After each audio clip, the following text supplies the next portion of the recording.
أما بعد، أحبتي في الله، الله سبحانه وتعالى هو الخالق.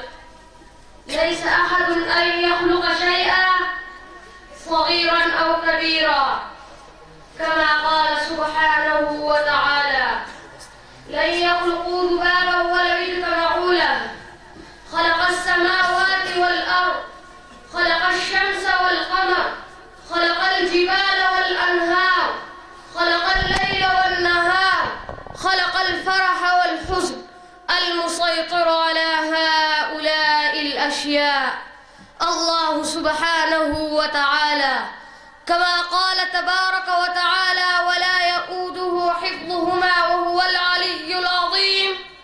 تمسيك وتعليق الأشياء في جو السماء بقدرته، كما قال سبحانه وتعالى: وما يمسكهن إلا الرحمن، تقليب وتمديد الليل والنهار بيده، كما قال سبحانه وتعالى: قل أرأيتم إن جعل الله عليكم الليل سرمدا إلى يوم القيامة من إله غير الله يأتيكم بضياء أفلا تسمعون. قل أرأيتم إن جعل الله عليكم النهار سرمدا إلى يوم القيامة من إله غير الله يأتيكم بليل تسكنون فيه أفلا تبصرون.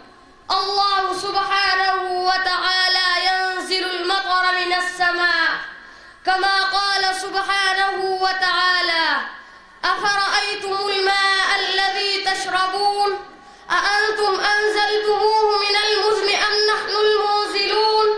الملك الواحد ينبت الزرع بقدرته، كما قال سبحانه وتعالى: أأنتم تزرعونه أم نحن الزارعون. والأمر يجتبي ويستمعوك في خال السماء والأرض من جانبه، ولا أحد معجز لأمره، كما قال